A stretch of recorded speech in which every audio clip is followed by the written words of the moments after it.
Jurgen Barth, welcome to 9WERKS Radio. Thank you you. for joining us. It was a fascinating chat that you held for Porsche Club Norway in the Sunnmore region last night. You must share, and you must start this conversation, I feel, by sharing your anecdote of 220 kph in a 928 while towing a 908.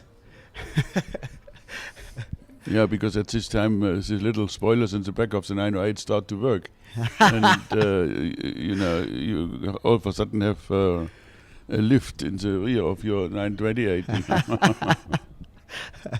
Proves the all-round durability of a 928. I'm sure. Very, very, very funny.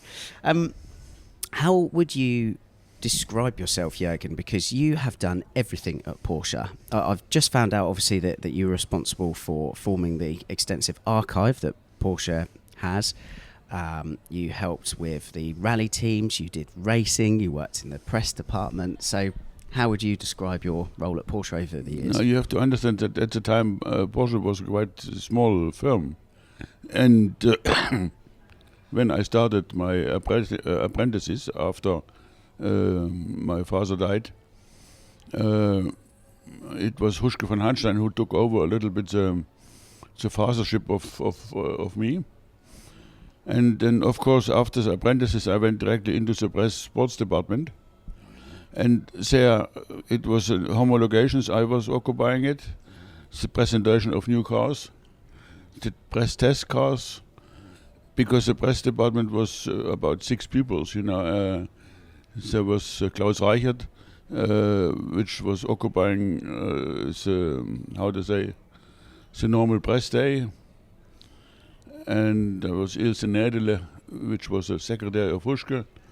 And we had 2 more secretaries, and that's it, That was press department at the time. So I had, at a certain moment, I had the touch to build up the archive, photo archive especially.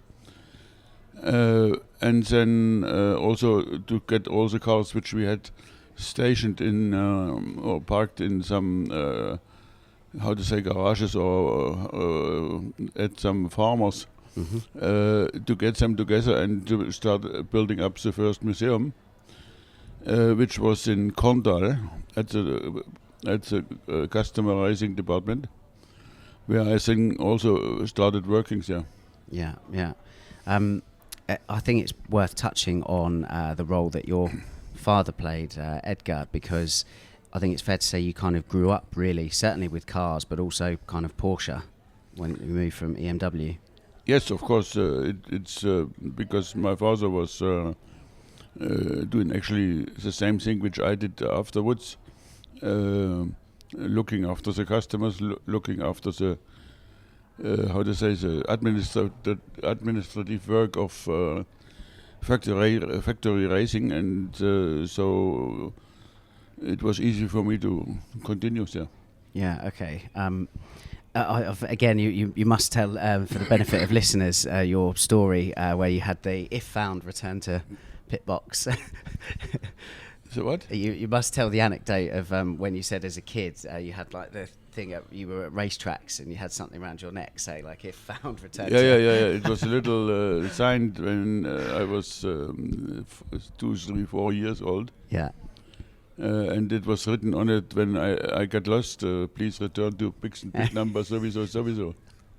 Fantastic. Sounds like the best childhood. You started at Porsche in 1963, the same year as the 911, of course, so 60 years ago this year. Yes. What was the company like at the time? Well, the company had at this time 1,800 workers compared to 38,000 of today. So it was really a small company, and it's a nice thing at the time being, especially when we've been doing the apprentices things. The apprentices department just beside the production line of the 911s, ancient production line, and not far away from the office of Professor Porsche. And he came down nearly every week, at least once, to say hello and see what's going on and how we are and so on, which was nice, and created the Porsche family, if you like to say so. Yeah. Yeah. I think. And then even Wolfgang Porsche came down at a certain stage to work with me also in the apprentices department, just to make a practicum. And we managed it together to dismantle a four-cylinder engine in 26 minutes. Ludicrous, even by today's standards, you know. Because the problem was, when the engines didn't have enough power, they dismantled it, and then we put the parts back into the production line, and they built other engines with it. Yeah. Wow. I'd be keen to know, Jurgen. So when I and other enthusiasts today think of Porsche, we think of a company and a car. For you could think of the family. Yeah. You know, having met and worked with them and spent a lot of time with the Porsche family over the years. So I'd be keen to know what they were like as people. Well, it's been like us, you know. It was for us. It was never a question of asking some more money to make now over hours. We did it. Yeah. You see, that's I don't know how to explain it, but you feel like you are inside the family, and you do it for the family. Yeah. It's like when I was winning Le Mans, the week after, I was sent with my toolbox to Australia to make service for Sobislav Zasada in the London-Sydney rally. I mean, find a race driver which was winning Le Mans who does the same thing. Yeah, exactly. And then there's a mechanic the next week, you know. Yeah. So, did you consider it, therefore, say, and other members of staff at the time, was it like a privilege to be there? Did you look at it that way or not? Yes, of course, because I think since everyone in the factory been nearly having the same attitude, it was a pleasure to work there. Yeah. And I remember there was some, at a certain stage, there was some strikes from the metal workers in Stuttgart, and the production line was stopped. So they put us apprentices into the production line, and we built the 911s. Yeah. It's so far removed from today. Yeah, and exactly. the company set up today. That's fascinating. So 1969 was the first time you kind of climbed behind the wheel of a Porsche competitively. Yeah. And you mentioned at last night's conversation how you learnt from Gerard Larousse and Bjorn Valdegaard, which is, they're not bad people to learn from in terms of racecraft and how to drive. Yes, yeah. Very, very, very cool. I'd just like to know what that was like, really. And did you find that you had a preference for rallying over circuit racing? No, not for me. It was egal, either circuit or rallying. Yeah. Nearly a little bit. I liked the rallying a bit more because you drive a lot more. Yeah, okay, so for and longer much periods. longer. Yeah, okay. And that's why I liked long distance races. I didn't like so much short distance races. Really? Yeah. Okay. So is that time because you can have time with the car and learn about the car? Yeah, it's just you like to sit in the car and drive, you know. Yeah. So that's all, yeah. That's the passion again. And again, I think it's really important to point out for the camera, because not a lot of people, I think, realise that your racing endeavours you did in your spare time. So you would work at the press department or at Porsche Monday to Friday, 9 to 5, as we would call now, although many more hours, as you said. And then in your spare time going off to race. That's quite incredible. That's here again, it's just a nearly normal thing, you know. I think you had a reputation for with regards to racing, for really looking after the cars. That must have helped with your mechanical background. You had a mechanical empathy for the cars? No, of course, when you learn mechanic and then you've been involved, especially in rallying, then you are faced with problems there, especially in Africa and whatsoever, with shock absorbers, or with, like I said, in Africa, after a muddy stage, you had 150 kilos of mud in the car and things you had to get off, and you know, it's all such things. And of course, learning mechanic, it gives you the idea what can you do and what you cannot do, you know. And it must have stood you in good stead at Le Mans, of course, winning in 77, but pays into the adage of to finish first you must finish. Yeah. Bring exactly, the car yeah, home. Yeah. Yeah.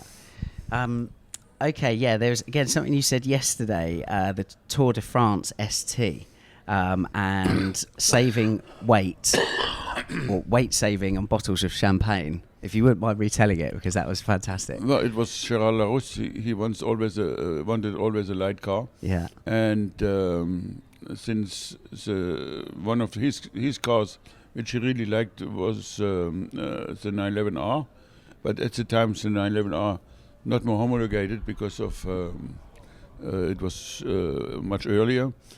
And then Gerard came with the idea of building a really light ST, which we did. And the deal was when Gerard offered us 1 bottle of champagne for every kilo under 800 kilos.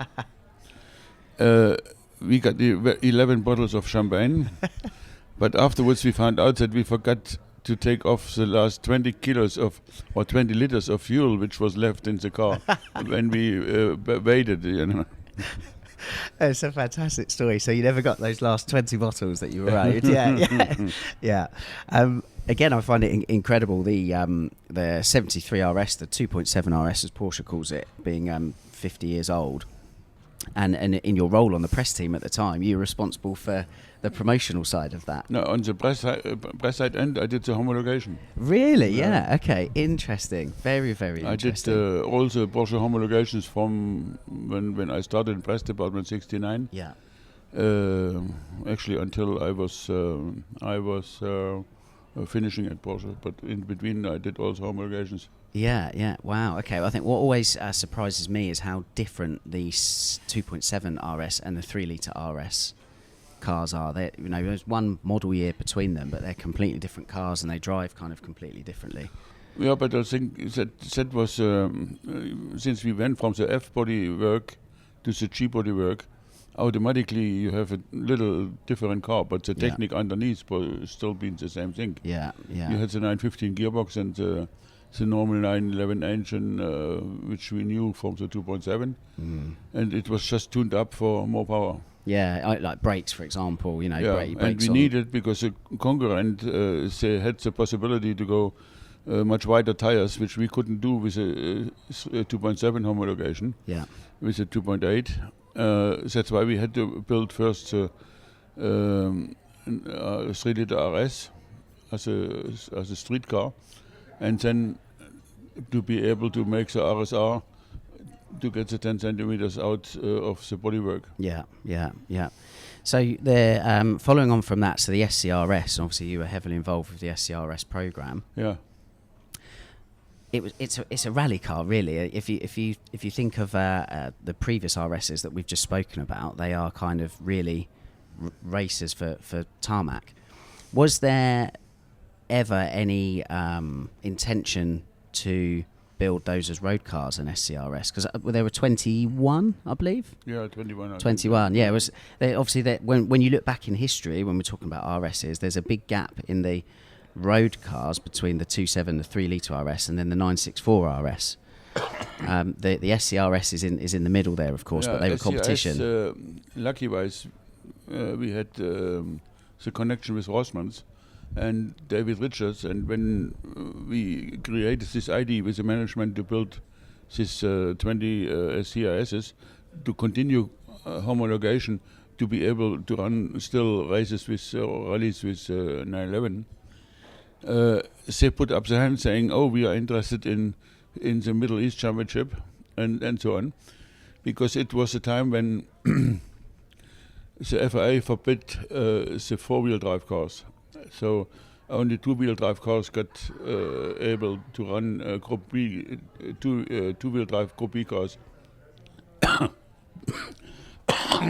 Sorry, being able to run in rallies. Yeah, okay, yeah. So this was it's really the good power 2-wheel drive car, and we could do directly the championship with it, Middle East Championship. Rossmann's took over directly 5 cars. And the other cars went so fast away that we sold them, so we don't need to make anything special. Yeah, right. Okay. Yeah. Was there ever later down the line saying that in the 1980s we had the 3.2 Carrera Club Sport, but there was no kind of RS for that period really, and it's I really like the Club Sport. I think they're really underrated, but there's a real difference between in concept the Club Sport and then a Rennsport, isn't there? Was there ever any a discussion as to having a Rennsport for that time, or? No, but the problem was that you have to see the chronology of politics in FIA also. Yeah. That in the 80s, beginning of the 80s, when we built the 20 SCRSs, we've been fully in the Group C program also in it. We built 160 Group C cars in the customer racing department. And the factory was racing them and the customers racing them. So I was quite occupied with my new department, which we built up in Weissach in 82. Yeah. But then all of a sudden Bernie, your friend in England, decided he needs engine for Formula One, because we had in Group C at least 7 main manufacturers occupying now Group C at the end of the 80s, and Bernie didn't like it. Right, yeah. And then we had the problems that Mercedes and Peugeot with Jean Todt both would like to go into Formula One. And here the Porsche management clearly did say, no, we are going not to build a racing engine. We race either only with our production engines, like in Group C. Yeah. Because in Group C, the regulation says that you have to run with an engine block which is homologated in a street car. Yeah, yeah. But how do you look back on that period, Jurgen? Because from the outside, it seems like it was a crazy time at Porsche. There was a lot going on. You had the transaxle cars competing with the 911s. Porsche heavily involved and winning most years at Le Mans. Peter Schütz was trying to put engines into aeroplanes. There was obviously the 959 project as well, which we all kind of know about. There seemed like there was a lot going on for what was still a very small company at the time. Yeah, because we had to get a lot of things going on because we needed to make money. Yeah, yeah. And the normal sales was not so good.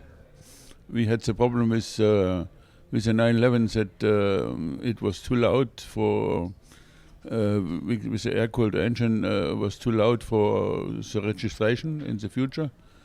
So that's why the ID came with the transaxle cars. Yeah. And so on, you know. What was your view on the transaxle cars? As you were saying last night, I mean, you've had considerable success like in competition with the transaxle cars.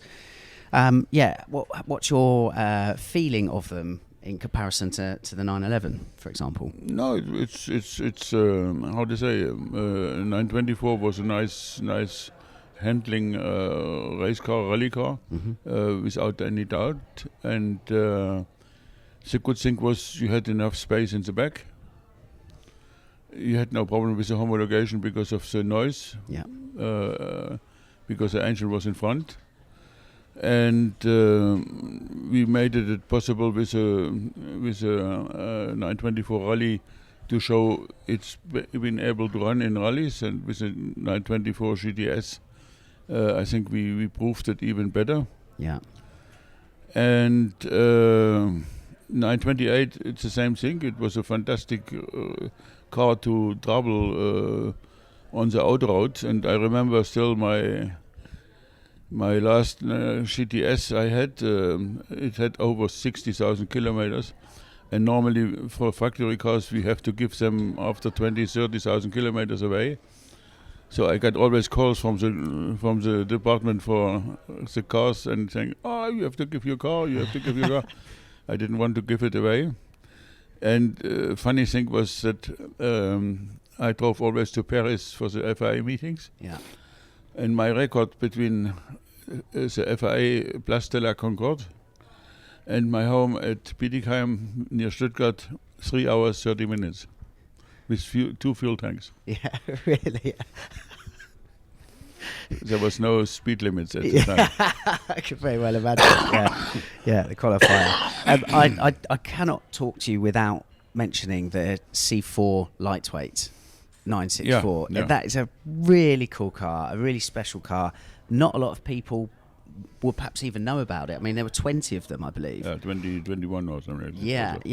Very, very, very cool car. No, but it was a normal movement, because Group C finished in 69, in 96, 99. No, hold on.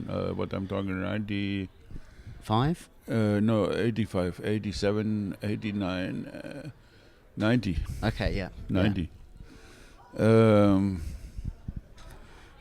So, which means I could not build any race cars in my department, and I had 40 pupils in my department, customer racing department, which building the cars, which keeping the parts and whatsoever.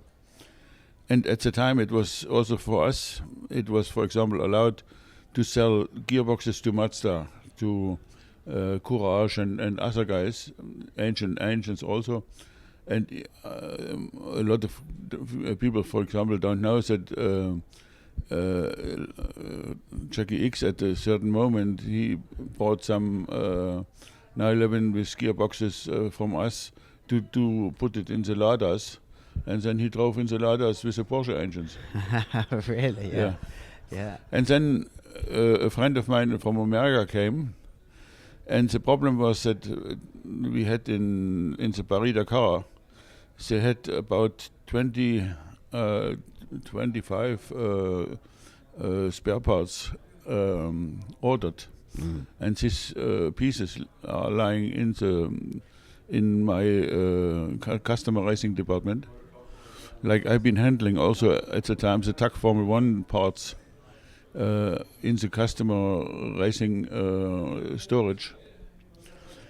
So at one moment, the guys from the finance saying, "Oh, you have too high stock. You have to get off the stock."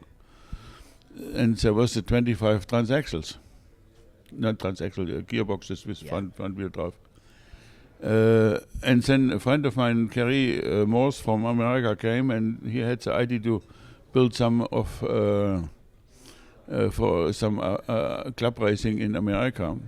This type of car, which we did, and it was a car which was really interesting because we kept the manual regulations of the limited slips in front and in rear. Yeah. And that makes the car different in handling. And in club racing, it's fun because you can play with it. Change on the fly. Exactly. Then, really. Yeah. And we built these cars. I had my guys occupying in the customer racing department, and we made some money. And now the cars are quite worth a lot of money. Yeah. Because they are special.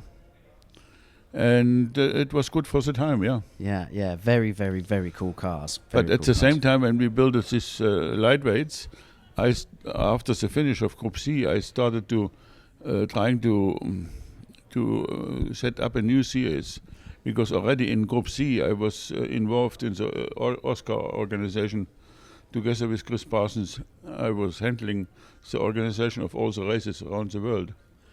And then here, for the future, we needed some racing. Otherwise, so you could close the departments, And lucky-wise, I was still in the FIA as representative for the manufacturers, and so I could talk to the Japanese manufacturers, other manufacturers, and we're starting slowly to set up a new group of GT racing, where I used the old rules, technical rules from '74, Group 4 rules, and we started PPR. Yeah. Together with Raddell and with Patrick Peter. Yeah.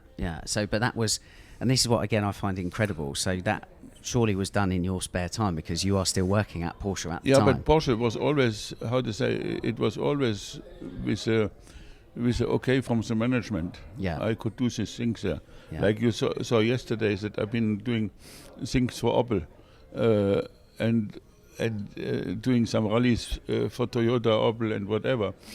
It's just to be still in the business. Yeah. In case we decide to go in rallies again. So at least you know what's going on. Yeah. Well, this is it. It was clearly beneficial to Porsche. Exactly. With the formation of BPR. Jurgen, I'd be keen to know then, you've done so much and we've only touched on a few things. Maybe we could get you on another time to talk about many other facets of your career, but it'd be great to understand what you feel is your greatest achievement at Porsche. I would say, of course, winning Le Mans, it's most important thing. But for us, it was not the factor of winning or whatever. It was just that the factory was doing well. Yeah. You know, and the customers happy. Yeah.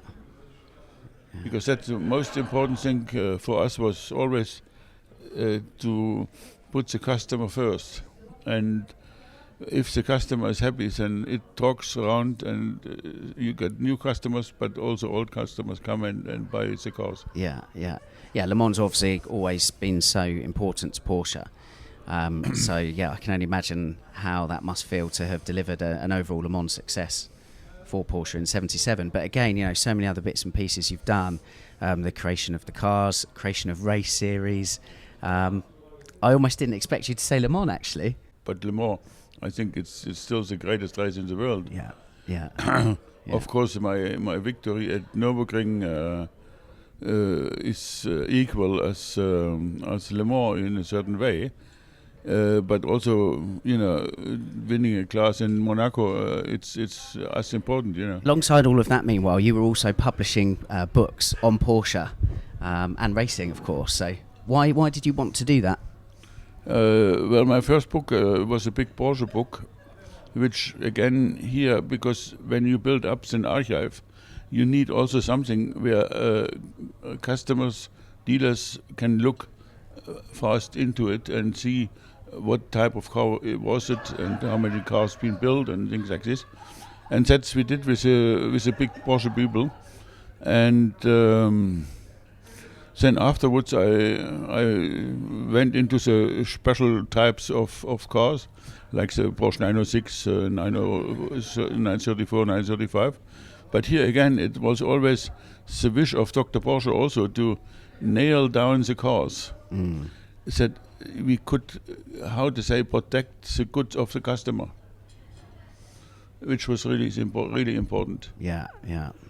And up even to my last book, the Racing and Recipes, which is a fun book only because I like to cook sometimes, and when you travel around the world, you learn a lot, and together with the stories of, for example, my cooking recipe on the Targa Florio is spaghetti with Stuttgart sausages. Why? Because at the time of my father racing there, the mechanics of Porsche, they took the food with them because they were worried to get poisoned in Italy eating something Italian. Really? Yeah. Yes. Yeah. So they took the sausages with them. So I put the sausages and the spaghettis together, and it's a good food, and everyone likes it when I cook it at home. That's a racist. That is a genuine passion of yours. Yeah, is exactly, cooking alongside racing. Yeah, very cool. Yeah. I think again, like with the race cars you mentioned, 908 and whatever, for example, it's quite tricky because, as I'm sure you'll attest to, at the time, Porsche, they're race cars, so they're built for a purpose to win a race, and they perhaps at the time wasn't really the thinking of, these cars might be around in 50 years time and whatever. So it's, I suppose, very important to have those documented in history and in those books. Exactly. And then of course I was for a long time in the FIA Historic Commission as the manufacturer's representative. And there we created rules to keep historic racing like it is. So make sure that the cars are exactly like this, how they've been racing at the time. Yeah. And I think we succeeded in a certain way. And yeah. Well, I think that's why Le Mans Classic is, to me, just as important as the 24-hour race, because, okay, the 24-hour race has cars of now and the future, but Le Mans Classic allows fans and enthusiasts to fully understand where these cars have come from and the lineage of motorsport, and how that translates into the road. Yeah, exactly. And obviously, I know that Le Mans Classic is a big passion of yours, to say the least. Yeah. What will you be racing there this year? I'm racing a 904 with 2 Japanese drivers. Yeah. And I think it will be interesting. It's an old French car which been restored, and let's wait and see. Yeah. Racing a 904 sounds like a terrible day out. No. Yeah, fantastic. Okay, Jurgen, as I said, really appreciate this maybe light dusting on your career, because you've done so much. So if you could join us again for another pleasure. time, No problem. that'd be fantastic. Always. Thank you. Okay. Thank you. Bye.